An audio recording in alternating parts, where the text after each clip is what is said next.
Hi friends, welcome back to our channel. ಇವತ್ತಿನೊಂದು ವಿಷಯ ಏನಪ್ಪ ಅಂತಂದರೆ ಜನವರಿ 21 ಮತ್ತು 22ರ ಪ್ರಮುಖ ಪ್ರಚಲಿತ ಘಟನೆಗಳ ಸಂಬಂಧಿಸಿದಂತೆ ಮಾಹಿತಿ ಇರುತ್ತೆ ನೋಡಿರಿ. 2026 ಐತಿ. ಇದು ಸಂಪೂರ್ಣ ವಿವರಣೆ ಮತ್ತು ವಿಶ್ಲೇಷಣೆಯನ್ನು ಒಳಗೊಂಡಿದೆ.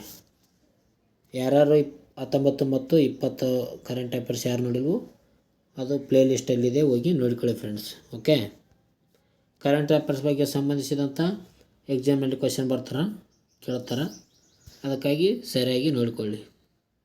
ಹಾಗಾದರೆ ಬನ್ನಿ ಫ್ರೆಂಡ್ಸ್, ನೋಡೋಣ. ಮೊದಲನೇದಾಗಿ ಇತ್ತೀಚೆಗೆ ಪ್ರಶಸ್ತಿಯನ್ನು ನೀಡಲಾಗಿದೆ ನೋಡಿ. 2025ರ ಇಂದಿರಾ ಗಾಂಧಿ ಶಾಂತಿ ಪ್ರಶಸ್ತಿ ಗ್ರಾಕಾ ಮಾಚೆಲ್ ಆಯ್ಕೆಯಾಗಿದ್ದಾರೆ. ಇತ್ತೀಚೆಗೆ 2025ರ ಒಂದು ಇಂದಿರಾ ಗಾಂಧಿ ಶಾಂತಿ ಪ್ರಶಸ್ತಿ ನೀಡಲಾಗಿದೆ. ಅದಕ್ಕೆ ಆಯ್ಕೆಯಾದಂಥ ಮಹಿಳೆ ಯಾರಪ್ಪ ಅಂತಂದರೆ ಗ್ರಾಕಾ ಮಾಚೆಲ್. ಮೊಜಾಂಬಿಕ್ ದೇಶದ ಸಾಮಾಜಿಕ ಕಾರ್ಯಕರ್ತೆಯಾಗಿರುವಂಥ ಈ ಒಂದು ಗ್ರಾಕಾ ಮಾಚೆಲ್ರವರು 2025ರ ಇಂದಿರಾ ಗಾಂಧಿ ಶಾಂತಿ ಪ್ರಶಸ್ತಿಗೆ ಆಯ್ಕೆಯಾಗಿದ್ದಾರೆ. ಮೊಜಾಂಬಿಕದಲ್ಲಿ ಸಂಕಷ್ಟ ಪರಿಸ್ಥಿತಿಗಳಲ್ಲಿ ಹೊರತಾಗಿಯೂ ಶಿಕ್ಷಣ, ಆರೋಗ್ಯ, ಆರ್ಥಿಕ ಸಬಲೀಕರಣ ಮತ್ತು ಮಾನವೀಯ ನೆರವಿಗಾಗಿ ಕಾರ್ಯಗಳಿಗಾಗಿ ಇವರಿಗೆ ಈ ಒಂದು ಪ್ರಶಸ್ತಿಯನ್ನು ನೀಡಲಾಗಿದೆ ನೋಡಿ. ಇಂದಿರಾ ಗಾಂಧಿ ಶಾಂತಿ ಪ್ರಶಸ್ತಿ ಪಡೆದವರು ಯಾರಂದರೆ ಗ್ರಾಕಾ ಮಾಚೆಲ್. ಈ ಒಂದು ಯಾವ ದೇಶದ ಮಹಿಳೆ ಅಂದರೆ ಇವರು ಮೊಜಾಂಬಿಕ್ ದೇಶದ ಸಾಮಾಜಿಕ ಕಾರ್ಯಕರ್ತೆಯಾಗಿದ್ದಾರೆ ನೋಡಿ. ಇವರೊಬ್ಬರು ಪ್ರೆಸ್ ರಿಪೋರ್ಟರ್ ಇಲ್ಲ ಕಾರ್ಯಕರ್ತೆಯಾಗಿದ್ದಾರೆ ಅಂತ ಹೇಳ್ಬೋದು. ಅದೇ ರೀತಿಯಾಗಿ ಈ ಒಂದು ಪ್ರಶಸ್ತಿಯ ವಿವರ ನೋಡಿಕೊಳ್ಳೋಣ. ಈ ಒಂದು ಪ್ರಶಸ್ತಿಯ ಪೂರ್ಣ ಹೆಸರು ಇಂದಿರಾ ಗಾಂಧಿ ಶಾಂತಿ ನಿಶಸ್ತೀಕರಣ ಮತ್ತು ಅಭಿವೃದ್ಧಿ ಪ್ರಶಸ್ತಿಯಾಗಿದೆ. ಇದರದ್ದು ಪೂರ್ಣ ಹೆಸರು. ಇದು ಬಹುಮಾನ 1 ಕೋಟಿ ನಗದು ಮತ್ತು ಪಾರಿತೋಷಕವನ್ನು ನೀಡುತ್ತದೆ. ಇದು ಸ್ಥಾಪನೆಯಾಗಿದ್ದು 1986ರಲ್ಲಿ ಸ್ಥಾಪನೆಯಾಗಿದೆ.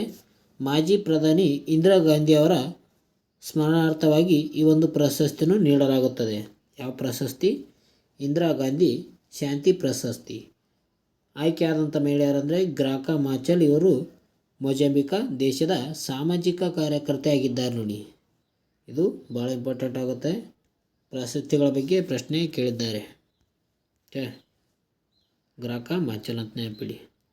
ಮುಂದಿನ ಒಂದು ಮಾಹಿತಿ ನೋಡೋಣ. ಇದು ಸರ್ಕಾರಿ ಯೋಜನೆಗಳ ಬಗ್ಗೆ ಸಂಬಂಧಿಸಿದಂಥ ಮಾಹಿತಿ ಆಗಿದೆ ನೋಡಿ. ಅಟಲ್ ಪಿಂಚಣಿ ಯೋಜನೆ 2030-31ವರೆಗೆ ವಿಸ್ತರಣೆ ಮಾಡಲಾಗಿದೆ. ಅಟಲ್ ಪಿಂಚಣಿ ಯೋಜನೆ ನೋಡಿ, APY ಅಟಲ್ ಪಿಂಚಣಿ ಯೋಜನೆ ಏನು ಮಾಡಿದ್ದಾರೆ ಅಂದರೆ 2030ರಿಂದ 31ರವರೆಗೆ ಇದನ್ನು ವಿಸ್ತರಣೆ ಮಾಡಿದ್ದಾರೆ. ಇದು ಪ್ರಾರಂಭವಾದದ್ದು ಮೇ 9, 2015ರಲ್ಲಿ ಇದು ಪ್ರಾರಂಭ ಮಾಡಲಾಗಿದೆ. ಇದು ಅಕ್ಟೋಬರ್ 1, 2022ರವರೆಗೂ ನಡೆಸಲಾಗಿತ್ತು. ಅಲ್ಲಿ ಸ್ಟಾಪ್ ಮಾಡಲಾಗಿತ್ತು. ಈಗ ಅದನ್ನು ಮುಂದೂಡಿಕೆ ಮಾಡಲಾಗಿದೆ ನೋಡಿ. ಅಲ್ಲಿವರೆಗೂ ಇತ್ತು. ಹೊಸ ನಿಯಮದ ಪ್ರಕಾರ ಆದಾಯದ ತೆರಿಗೆ ಪಾವತಿದಾರರು ಅನರ್ಹ ಎಂದು ಘೋಷಣೆ ಮಾಡಿಗೆಸಿಂದ 2030-31ರವರೆಗೆ ವಿಸ್ತರಣೆಯನ್ನು ಮಾಡಿದ್ದಾರೆ. ಇದನ್ನು ಅಟಲ್ ಪಿಂಚಣಿ ಯೋಜನೆ. ಇದು ವಯಸ್ಸರಿಗೆ ಪಿಂಚಣಿ ನೀಡುವ ಒಂದು ಯೋಜನೆ ಆಗಿದೆ ನೋಡಿ.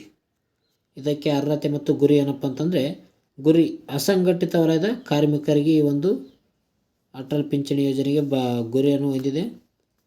ಈ ವಯಸ್ಸು 18ರಿಂದ 40 ವರ್ಷಗಳು ಆಗಿರಬೇಕು. ನಾಗರಿಕತ್ವ ಭಾರತೀಯ ನಾಗರಿಕರಾಗಿರಬೇಕಾಗ್ತದೆ ಈ ಒಂದು ಯೋಜನೆಯನ್ನು ಪಡಿಬೇಕಾದ್ರೆ. ಇದರಿಂದ ಲಾಭಗಳೇನಂತ ನೋಡೋದಾದರೆ ಪಿಂಚಣಿ 60 ವರ್ಷದ ನಂತರ ಮಾಸಿಕ 1000ರಿಂದ 5000ವರೆಗೆ ನೀಡುತ್ತದೆ.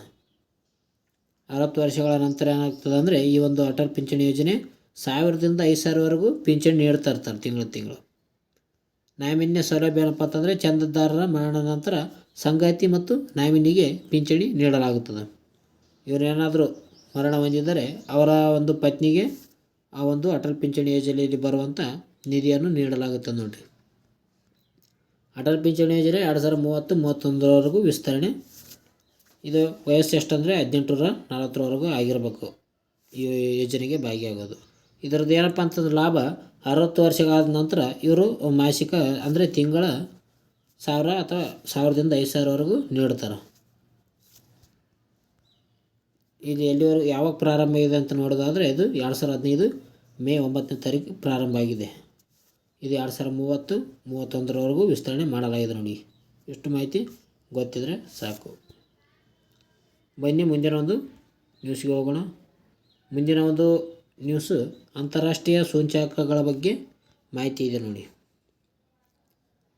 ಜವಾಬ್ದಾರಿಯುತ ರಾಷ್ಟ್ರಗಳ ಸೂಚ್ಯಂಕ ಬಿಡುಗಡೆಯಾಗಿದೆ ಇತ್ತೀಚೆಗೆ. ಇದರಲ್ಲಿ ಸಿಂಗಾಪುರ್ ಪ್ರಥಮ ಸ್ಥಾನ ಪಡೆದುಕೊಂಡಿದೆ ನೋಡಿ. ಜವಾಬ್ದಾರಿಯುತ ರಾಷ್ಟ್ರಗಳ ಸೂಚ್ಯಂಕದಲ್ಲಿ ಸಿಂಗಾಪುರ್ ಮೊದಲ ಸ್ಥಾನದಲ್ಲಿ ಪಡೆದಿದೆ, ಸ್ವಿಟ್ಜರ್ಲ್ಯಾಂಡ್ 2ನೇ ಸ್ಥಾನದಲ್ಲಿ ಪಡೆದಿದೆ, ಡೆನ್ಮಾರ್ಕ್ 3ನೇ ಸ್ಥಾನದಲ್ಲಿ ಪಡೆದಿದೆ. ಭಾರತ ಏಷ್ಯಾದಿಂದ ಅಗ್ರಸ್ಥಾನ ಪಡೆದಿದೆ. ಇದು ಏಷ್ಯಾದಲ್ಲಿ ಅಗ್ರಸ್ಥಾನ ಪಡೆದಿದೆ ನೋಡಿ. ಭಾರತ 16ನೇ ಸ್ಥಾನ ಪಡೆದ. ಆದ್ರೆ ಏಷ್ಯಾದಲ್ಲಿ ಏನಂದರೆ ಇದೇ 16ನೇ ಸ್ಥಾನ ಏನಪ್ಪ ಅಂತಂದರೆ ಭಾರತ ಮೊದಲ ಸ್ಥಾನದಲ್ಲಿದೆ ಏಷ್ಯಾದಲ್ಲಿ. ಅಮೇರಿಕ 66 ಇದೆ, ಚೀನಾ 68 ಸ್ಥಾನದಲ್ಲಿ ಪಡೆದುಕೊಂಡಿದೆ. ಇದನ್ನು ಅಭಿವೃದ್ಧಿಪಡಿಸಿದವರು world intellectual foundation world intellectual foundation ಏನಪ್ಪ ಅಂತಂದರೆ ಈ ಒಂದು ಅಭಿವೃದ್ಧಿಪಡಿಸಿದೆ.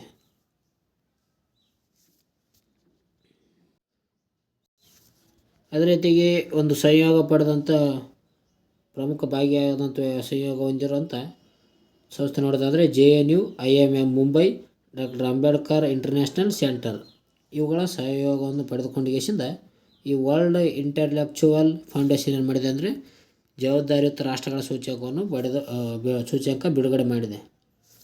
ಭಾರತದ ಮೊದಲ ಜಾಗತಿಕ ಸೂಚ್ಯಂಕ ಆಗಿದೆ ನೋಡಿ. India's first global index institutive. Singapore ಮೊದಲಿದೆ, ಸ್ವಿಟ್ಜರ್ಲ್ಯಾಂಡ್ 2 ಇದೆ, ಡೆನ್ಮಾರ್ಕ್ 3 ಇದೆ, ಭಾರತ 16ನೇ ಸ್ಥಾನದಲ್ಲಿದೆ. ಏಷ್ಯಾದಲ್ಲೇ ಮೊದಲ ಸ್ಥಾನ ಆಗಿದೆ ನೋಡಿ. ಏಷ್ಯಾದಲ್ಲಿ ಅಗ್ರಸ್ಥಾನವನ್ನು ಪಡೆದುಕೊಂಡಿದೆ ಭಾರತ. ಅಮೇರಿಕ 66, ಚೀನಾ 68ನೇ ಸ್ಥಾನ ಪಡೆದುಕೊಂಡಿದೆ. ಇದು ಅಂತಾರಾಷ್ಟ್ರೀಯ ಸೂಚ್ಯಂಕದ ಪ್ರಮುಖ ಮಾಹಿತಿ ಇತ್ತು ನೋಡ್ರಿ. ಕೊನೆಯ ಸ್ಥಾನದಲ್ಲಿ ಸೆಂಟ್ರಲ್ ಆಫ್ರಿಕನ್ ರಿಪಬ್ಲಿಕ್ ಪಡೆದುಕೊಂಡಿದೆ ನೋಡಿ. ಸೆಂಟ್ರಲ್ ಆಫ್ರಿಕನ್ ರಿಪಬ್ಲಿಕ್ 154ನೇ ಸ್ಥಾನ ಪಡೆದುಕೊಳ್ಳುವ ಮೂಲಕ ಕೊನೆಯ ಸ್ಥಾನದಲ್ಲಿದೆ. 154ನೇ ಸ್ಥಾನ ಪಡೆದುಕೊಳ್ಳುವ ಮೂಲಕ ಏನಂದರೆ ಈ ಒಂದು ಸೆಂಟ್ರಲ್ ಆಫ್ರಿಕನ್ ರಿಪಬ್ಲಿಕ್ ಏನಂದರೆ ಕೊನೆಯ ಸ್ಥಾನ ಪಡೆದುಕೊಂಡದು. ಇಲ್ಲಿ ಮೊದಲ ಸ್ಥಾನ 2ನೇ ಸ್ಥಾನ ಇಂಪಾರ್ಟೆಂಟ್ ನೋಡ್ರಿ. ಮೊದಲು 2, 3 ಸ್ವಿಟ್ಜರ್ಲ್ಯಾಂಡ್ ಮತ್ತು ಸಿಂಗಾಪುರ್, ಡೆನ್ಮಾರ್ಕ್ ಇವು ಇದ್ದಾವೆ. ಜೊತೆಗೆ ಭಾರತ ಕೂಡ ಇಂಪಾರ್ಟೆಂಟ್ ಆಗ್ತಾ 16ನೇ ಸ್ಥಾನ. ಮುಂದಿನ ಒಂದು ಮಾಹಿತಿ ನೋಡೋದಾದರೆ ಪರಿಕಲ್ಪನೆ ವಿವರಣೆ ಇದ್ರ ಬಗ್ಗೆ ನೋಡೋಣ. GDP ಆಚೆಗಿನ ಮೌಲ್ಯಮಾಪನ ಅಸೆಸ್ಮೆಂಟ್ ಬಯೋಡ್ GDP ಬಗ್ಗೆ ಸ್ವಲ್ಪ ಮಾಹಿತಿ ಇದೆ ನೋಡಿದ್ದು. ಆಂತರಿಕ ಜವಾಬ್ದಾರಿ ರಲ್ಫಾದ ಘಟನೆ, ನ್ಯಾಯ, ನಾಗರಿಕ ಉದ್ಯೋಗಕ್ಷೇಮ ಮತ್ತು ಪರಿಸರ ಜವಾಬ್ದಾರಿ ಇದೆ. ಇದರಲ್ಲಿ ಈ ಒಂದು ನೈತಿಕ ಆಡಳಿತದಲ್ಲಿ ಪರಿಸರ ಜವಾಬ್ದಾರಿ, ನೈರ್ಮಲ್ಯ, ಸಂಪನ್ಮೂಲ ನಿರ್ವಹಣೆ, ಹವಾಮಾನ ಬದಲಾವಣೆಗೆ ಸಂಬಂಧಿಸಿದೆ. ಅದೇ ರೀತಿಯಾಗಿ ನೈತಿಕ ಆಡಳಿತದಲ್ಲಿ ಈ ಒಂದು ಬಾಹ್ಯ ಜವಾಬ್ದಾರಿ ಯಾವ ರೀತಿಯಾಗಿದೆ ಅಂದರೆ ಜಾಗತಿಕ ಶಾಂತಿ ಮತ್ತು ಅಂತಾರಾಷ್ಟ್ರೀಯ ಸಹಕಾರವನ್ನು ಒಳಗೊಂಡಿದೆ. ಒಟ್ಟು 7 ಆಯಾಮಗಳು, 15 ಅಂಶಗಳು ಮತ್ತು 58 ಸೂಚ್ಯಂಕಗಳು ಇದ್ದಾವೆ ನೋಡಿ. ಈ ಒಂದು ಪರಿಕಲ್ಪನೆ ವಿವರಣೆಯಲ್ಲಿ GDP ಆಚೆಗಿನ ಮೌಲ್ಯಮಾಪನದಲ್ಲಿ ಆಂತರಿಕ ಜವಾಬ್ದಾರಿ, ಪರಿಸರ ಜವಾಬ್ದಾರಿ, ಬಾಹ್ಯ ಜವಾಬ್ದಾರಿ ನಾವು ಪ್ರಮುಖವಾಗಿ ನೋಡ್ತೀವಿ. ಅದೇ ರೀತಿಯಾಗಿ ಪರಿಸರ ಮತ್ತು ಭೂಗೋಳ ಬಗ್ಗೆ ಮಾಹಿತಿಯನ್ನು ಪಡೆದುಕೊಳ್ಳೋಣ. ಸೌಪರ್ಣಿಕ ನದಿ ಮಾಲಿನ್ಯ NGT ಆದೇಶವನ್ನು ನೀಡಿದೆ ನೋಡಿ.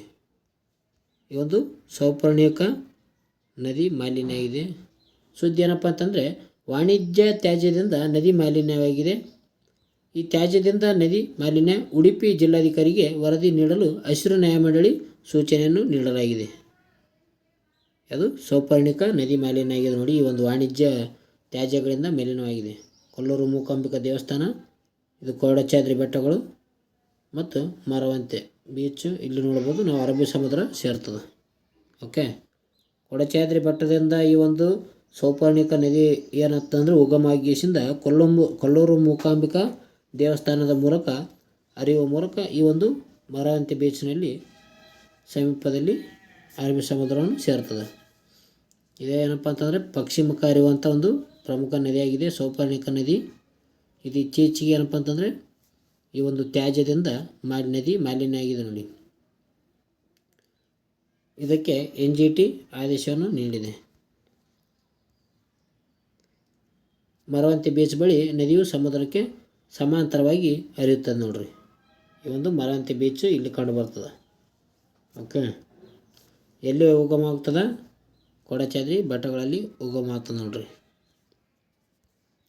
ವಿಜ್ಞಾನ ಮತ್ತು ತಂತ್ರಜ್ಞಾನಕ್ಕೆ ಸಂಬಂಧಿಸಿದಂಥ ಪ್ರಮುಖ ಮಾಹಿತಿಗಳ ಬಗ್ಗೆ ನೋಡೋಣ. ಸ್ಕಾಚ್ ಪ್ರಶಸ್ತಿ 2025. ಮೊದಲನೇದಾಗಿ ಸ್ಕಾಚ್ ಪ್ರಶಸ್ತಿ 2025 ಇದು ಪಡೆದುಕೊಂಡಂಥ ವಿಜೇತರು ಯಾರಪ್ಪ ಅಂತಂದರೆ ಸಿ ಡಾಟ್ 2025 ಸ್ಕಾಚ್ ಪ್ರಶಸ್ತಿಯನ್ನು ಪಡೆದುಕೊಂಡಿದೆ. ನಾವೀನ್ಯತೆ ಏನಂದರೆ ಸೆಲ್ ಬ್ರಾಡ್ಕಾಸ್ಟ್ ಸೊಲ್ಯೂಷನ್ ಇದರ ಒಂದು ನಾವೀನ್ಯತೆ ಆಗಿದೆ. ಆದರೆ ಇದರ ಉಪಯೋಗ ವಿಪತ್ತು ಸಮಯದಲ್ಲಿ ತುರ್ತು ಎಚ್ಚರಿಕೆ ರವಾನೆ ಮಾಡಲು ಈ ಒಂದು ಸ್ಕಾಚ್ ಸಿ ಡಾಟ್ಅನ್ನು ಬಳಕೆ ಮಾಡಲಾಗುತ್ತದೆ. ಇದು ಸ್ಕಾಚ್ ಪ್ರಶಸ್ತಿಯನ್ನು ಪಡೆದುಕೊಂಡದ್ದು ನೋಡ್ರಿ. ಸಿ ಡಾಟ್ ಉಪಯೋಗ ಏನಂತ ಕೇಳ್ತಾರೆ. ಇದು ವಿಪತ್ತು ಸಮಯದಲ್ಲಿ ತುರ್ತು ಎಚ್ಚರಿಕೆ ರವಾನೆ ಮಾಡಲು ಇದೊಂದು ಉಪಯೋಗ ಆಗ್ತದೆ ಸಿ ಡಾಟ್. ಅದೇ ರೀತಿಯಾಗಿ ಟೈಲರ್ ಪ್ರಶಸ್ತಿ 2026 ಟೈಲರ್ ಪ್ರಶಸ್ತಿ ವಿಜೇತರು ಯಾರಪ್ಪ ಅಂತಂದರೆ ಪ್ರೊಫೆಸರ್ ಟೋಬಿ ಕಿಯರ್ಸ್ ಇವರೇನಪ್ಪ ಅಂತಂದರೆ ಟೈಲರ್ ಪ್ರಶಸ್ತಿ 2026 ಪಡೆದುಕೊಂಡಿದ್ದಾರೆ. ಟೋಬಿ ಕಿಯರ್ಸ್ ಇವರು ಯಾವ ಕ್ಷೇತ್ರದಲ್ಲಿ ಈ ಒಂದು ಪ್ರಶಸ್ತಿಯನ್ನು ಪಡೆದುಕೊಂಡಿದ್ದಾರೆ ಅಂದರೆ ಈ ಒಂದು ಮೈಕೋರೈಸಲ್ ಶಿಲೀಂಧ್ರ ಜಾಲಗಳ ಮೂಲಕ ಈ ಒಂದು ಕ್ಷೇತ್ರದಲ್ಲಿ ಈ ಒಂದು ಟೈಲರ್ ಪ್ರಶಸ್ತಿಯನ್ನು ಪಡೆದುಕೊಂಡಿದ್ದಾರೆ. ಯಾರಂದರೆ ಪ್ರೊಫೆಸರ್ ಟೋಬಿ ಕಿಯರ್ಸ್. ಇದರ ಒಂದು ಮಹತ್ವ ಏನಪ್ಪ ಅಂತಂದರೆ ಪರಿಸರದ ನೋಬೆಲ್ ಎಂದು ಖ್ಯಾತಿಯನ್ನು ಪಡೆದಿದ್ದಾರೆ ಇವರು. ಅದೇ ರೀತಿಯಾಗಿ ಕಾರ್ಬನ್ ಸಂಗ್ರಹಣೆಯಲ್ಲಿ ಶಿಲೀಂಧ್ರಗಳ ಪಾತ್ರ ಕೂಡ ಪ್ರಮುಖ ಪಾತ್ರ ವಹಿಸಿದ್ದಾರೆ. 2026 ಒಂದು ಟೈಲರ್ ಪ್ರಶಸ್ತಿ ಯಾರಿಗೆ ನೀಡಲಾಗಿದೆ ಅಂದರೆ ಟೋಬಿ ಕಿಯರ್ಸ್. ನೋಡಿ ಎಷ್ಟು ಇಂಪಾರ್ಟೆಂಟ್ ಆಗ್ತದೆ. ಜೊತೆಗೆ ಅವರು ಯಾವ ಕ್ಷೇತ್ರಕ್ಕೆ ಸಂಬಂಧಿಸಿದ್ದಾರೆ ಅಂದರೆ ಮೈಕೋರೈಸಲ್ ಶಿಲೀಂಧ್ರ ಜಾಲವನ್ನು ಸಂಶೋಧನೆ ಮಾಡಿದ್ದಾರೆ. ಓಕೆ, ಇದು ಇಂಪಾರ್ಟೆಂಟ್ ಆಯ್ತು ನೋಡಿರಿ. ಮುಂದಿನ ಒಂದು ಪ್ರಶ್ನೆ ಪ್ರಮುಖ ಮಾಹಿತಿ ಏನಾಗಿದೆ ಅಂದರೆ ಬಾಹ್ಯಾಕಾಶ ಮತ್ತು ಪರಂಪರೆ ಬಗ್ಗೆ ಮಾಹಿತಿಯನ್ನು ನೋಡೋಣ. ಸುನೀತಾ ವಿಲಿಯಮ್ಸ್ 27 ವರ್ಷಗಳ ನಾಸಾ ಸೇವೆಗೆ ವಿದಾಯವನ್ನು ನೀಡಿದ್ದಾರೆ. ಸುನೀತಾ ವಿಲಿಯಮ್ಸ್ ಅಂತಗಳೇ ನಮಗೆ ನೆನಪಾಗೋದು ಬಾಹ್ಯಾಕಾಶ ಒಂದು ಅಂತರಿಕ್ಷ ಯಾನಿಯಾಗಿದ್ದಾರೆ ಅವರು 27 ವರ್ಷಗಳ ನಂತರ ಏನು ಮಾಡಿದ್ದಾರೆ ಅಂದರೆ ಈ ಒಂದು ನಾಸಾ ಸೇವೆಯಿಂದ ವಿದಾಯವನ್ನು ಹೇಳಿದ್ದಾರೆ. ಸುನೀತಾ ವಿಲಿಯಮ್ಸ್ ಅವರು 2006ರಲ್ಲಿ ಮಿಷನ್ ಬಾಹ್ಯಾಕಾಶ ನಡಿಗೆ ವಿಶ್ವ ದಾಖಲೆಯನ್ನು ಮಾಡಿದ್ದರು 2006ರಲ್ಲಿ. ಅದೇ ರೀತಿಯಾಗಿ 2012ರಲ್ಲಿ ಮಿಷನ್ 2 ಅಲ್ಲಿ ಕೂಡ ಭಾಗಿಯಾಗಿದ್ದರು. ಅಮೋನಿಯಾ ಸೋರಿಕೆ ದುರಸ್ತಿ ಕೂಡ ಮಾಡಿದ್ದರು. 2024ರಲ್ಲಿ ಮಿಷನ್ 3 ಸ್ಟಾರ್ಟರ್ ಲೈನರ್ ತಾಂತ್ರಿಕ ದೋಷ ಉಂಟಾಗಿ 686 ದಿನಗಳ ಕಾಲ ಆ ಒಂದು ಬಾಹ್ಯಾಕಾಶದಲ್ಲಿ ವಾಸ್ತವಾಗಿದ್ದರು ನೋಡ್ರಿ. ಯಾರು? ಸುನೀತಾ ವಿಲಿಯಮ್ಸ್. ಇವು ಪ್ರಮುಖ ಮಾಹಿತಿಯಾಗಿದ್ದಾವೆ. 2024ದಾಗ ಅವರು ಸುನೀತಾ ವಿಲಿಯಮ್ಸ್ ಬಾಹ್ಯಾಕಾಶದಲ್ಲಿ ಇರ್ತಾರೆ 686 ದಿನಗಳವರೆಗೆ. ಅದೇ ರೀತಿ 2012ದಾಗ ಕೂಡ ಅಮೋನಿಯಾ ಸೋರಿಕೆಯನ್ನು ದುರಸ್ತಿ ಮಾಡಿದಂಥ ವ್ಯಕ್ತಿಯಾಗಿರ್ತಾರೆ. ಜೊತೆಗೆ ಬಾಹ್ಯಾಕಾಶ ನಡಿಗೆ ಪ್ರಾರಂಭ ಆಗಿದ್ದು ವಿಶ್ವ ದಾಖಲೆ 2006ರಲ್ಲಿ ನೋಡ್ರಿ. ಒಟ್ಟು ಬಾಹ್ಯಾಕಾಶ ಯಾನ ಎಷ್ಟು ಅಂದರೆ 322 ದಿನಗಳ ಕಾಲ ಇವರು ಸುನೀತಾ ವಿಲಿಯಮ್ಸ್ ಬಾಹ್ಯಾಕಾಶ ಯಾನ ಮಾಡಿದ್ದಾರೆ. ಇವರ ದಾಖಲೆ ಏನಪ್ಪ ಅಂತಂದರೆ ಕಲ್ಪನಾ ಚಾವ್ಲಾ ನಂತರ 2ನೇ ಭಾರತ ಮಹಿಳೆಯಾಗಿ ಹೊರಹೊಮ್ಮಿದ್ದಾರೆ ಸುನೀತಾ ವಿಲಿಯಮ್ಸ್. ಇದು ಇಂಪಾರ್ಟೆಂಟ್ ಆಗ್ತದೆ. ಇವರು ಒಟ್ಟು ಬಾಹ್ಯಾಕಾಶ ಯಾನ ಎಷ್ಟು ದಿನ ಅಂತ ಅಂದರೆ 322 ದಿನಗಳ ಕಾಲ ಈ ಒಂದು ಬಾಹ್ಯಾಕಾಶ ಯಾನವನ್ನು ಮಾಡ್ತಾರೆ ನೋಡ್ರಿ. ಓಕೆ, 2024ರಲ್ಲಿ ಎಷ್ಟು ದಿನಗಳ ಕಾಲ ಆ ಒಂದು ಬಾಹ್ಯಾಕಾಶದಲ್ಲಿ ಉಳಿದಿದ್ದರು ಅಂದರೆ 286 ದಿನಗಳ ಕಾಲ ಅಲ್ಲೇ ವಾಸವಾಗಿದ್ದರು ಬಾಹ್ಯಾಕಾಶದಲ್ಲಿ. ಇವರಿಗೆ ಏನಪ್ಪ ಅಂತಂದರೆ 27 ವರ್ಷಗಳ ಬಳಿಕ ನಾಸಾದಿಂದ ಸೇವೆಗೆ ವಿದಾಯ ಹೇಳಿದ್ದಾರೆ ಸುನೀತಾ ವಿಲಿಯಮ್ಸ್. ಇದೇನಪ್ಪ ಬಾಹ್ಯಾಕಾಶ ಮತ್ತು ಪರಂಪರೆಗೆ ಸಂಬಂಧಿಸಿದಂಥ ಪ್ರಮುಖ ಮಾಹಿತಿ ಇದೆ ನೋಡ್ರಿ. ನಂತರದಲ್ಲಿ ಬರ್ತದೆ ಕ್ರೀಡಾ ನಿವೃತ್ತಿ ಘೋಷಣೆ ಪ್ರಕಾರ ಅಂದರೆ ಕ್ರೀಡಾ ನಿವೃತ್ತಿ ಬಗ್ಗೆ ನೋಡೋಣ. ಸೈನಾ ನೆಹ್ವಾಲ್ ನಿವೃತ್ತಿ. ಇವರು ಬ್ಯಾಡ್ಮಿಂಟನ್ ಆಟಕ್ಕೆ ಸಂಬಂಧಿಸಿದ್ದಾರೆ ನೋಡಿ. ಬ್ಯಾಡ್ಮಿಂಟನ್ ಯುಗಾಂತ ಅಂತ ಕೂಡ ನಾವು ಹೇಳ್ಬೋದು. ಸೈನಾ ನೆಹ್ವಾಲ್ 2012ರಲ್ಲಿ ಲಂಡನ್ನ ಒಲಿಂಪಿಕ್ಸ್ನಲ್ಲಿ ಇವರು ಕಂಚಿನ ಪದಕವನ್ನು ಗೆಲ್ಲುತ್ತಾರೆ. ಅದೇ ರೀತಿಯಾಗಿ 2012ರಲ್ಲಿ ಏನಪ್ಪ ಲಂಡನ್ನಲ್ಲಿ ಒಲಿಂಪಿಕ್ಸ್ನಲ್ಲಿ ಕಂಚಿನ ಪದಕ ಗೆದ್ದಿದ್ದಾರೆ. ಅದೇ ರೀತಿಯಾಗಿ ವಿಶ್ವದ ನಂಬರ್ 1 ಎಂಬ ಹೆಗ್ಗಳಿಕೆಗೆ ಪಾತ್ರರಾಗಿದ್ದಾರೆ. ವಿಶ್ವದ ನಂಬರ್ 1 ಶ್ರೇಯಾಂಕ ಪಡೆದ ಮೊದಲ ಭಾರತದ ಮಹಿಳೆ ಎಂಬ ಒಂದು ಹೆಗ್ಗಳಿಕೆಗೆ ಪಾತ್ರ ಆಗಿದ್ದಾರೆ. ಯಾರು? ಸೈನಾ ನೆಹ್ವಾಲ್. ಇವರು ಬ್ಯಾಡ್ಮಿಂಟನ್ ಆಟಕ್ಕೆ ಸಂಬಂಧಿಸಿದ್ದಾರೆ ನೋಡ್ರಿ. ಕಾಮನ್ವೆಲ್ತ್ ಗೇಮ್ಸ್ನಲ್ಲಿ ಕೂಡ 2010 2018ರಲ್ಲಿ ಚಿನ್ನದ ಪದಕವನ್ನು ಪಡೆದುಕೊಂಡಿದ್ದಾರೆ. ಗೋಲ್ಡ್ ಮೆಡಲನ್ನು ಪಡೆದಿದ್ದಾರೆ ನೋಡಿ 2010 ಮತ್ತು 2018ರಾಗ. ಇದು ಇಂಪಾರ್ಟೆಂಟ್ ಆಗುತ್ತೆ. 2010 ಮತ್ತು 2018ರಲ್ಲಿ ಏನಪ್ಪ ಅಂತಂದರೆ ಗೋಲ್ಡ್ ಪಡೆದಿರ್ತಾರೆ ಕಾಮನ್ವೆಲ್ತ್ ಗೇಮ್ಸ್ನಲ್ಲಿ. ಸೇನಾ ನೆಹ್ವಾಲ್. ರಾಷ್ಟ್ರೀಯ ಗೌರವಗಳು ಪದ್ಮಭೂಷಣವನ್ನು ನೀಡಿದ್ದಾರೆ 2016ರಲ್ಲಿ. ಖೇಲ್ ರತ್ನ ಪ್ರಶಸ್ತಿಯನ್ನು ಪಡೆದುಕೊಂಡಿದ್ದಾರೆ. ಅರ್ಜುನ್ ಪ್ರಶಸ್ತಿಯನ್ನು ಕೂಡ ಇವರಿಗೆ ನೀಡಲಾಗಿದೆ. ಅದೇ ರೀತಿಯಾಗಿ ವಿಶ್ವದ ನಂಬರ್ 1 ಶ್ರೇಯಾಂಕದ ಪಡೆದ ಮೊದಲ ಭಾರತೀಯ ಮಹಿಳೆ ಎಂಬ ಕೂಡ ಹೆಗ್ಗಳಿಕೆಗೆ ಸೈನಾ ನೆಹ್ವಾಲ್ ಅವರು ಪಾತ್ರರಾಗಿದ್ದಾರೆ. ಈಗ ಅವರು ಬ್ಯಾಡ್ಮಿಂಟನ್ ಆಟದಿಂದ ನಿವೃತ್ತಿಯನ್ನು ಘೋಷಣೆ ಮಾಡಿದ್ದಾರೆ. ಸೈನಾ ನೆಹ್ವಾಲ್. ಇಷ್ಟು ಮಾಹಿತಿ ಇದ್ದರೆ ಸಾಕು ಅನ್ಕೊತೀನಿ. ಮುಂದಿನ ಪ್ರಮುಖ ಆನ್ಲೈನರ್ ನೋಡೋಣ. ಆನ್ಲೈನರ್ ಇದ್ದಾವೆ ನೋಡಿ. ಮೊದಲನೇದಾಗಿ ಮೌಂಟ್ ಅಸೋ. ಇದು ಎಲ್ಲಿ ಕಂಡು ಬರ್ತದೆ ಅಂದರೆ ಇದು ಜಪಾನ್ ದೇಶದಲ್ಲಿ ಕಂಡು ಬರ್ತದೆ. ಮೌಂಟ್ ಅಸೋ ಅನ್ನೋದು ಒಂದು ಜ್ವಾಲಾಮುಖಿಯಾಗಿದೆ ನೋಡಿ. ಇತ್ತೀಚೆಗೆ ಇದು ಸುದ್ದಿರಿಯುತ್ತ ಜ್ವಾಲಾಮುಖಿಯಾಗಿದೆ.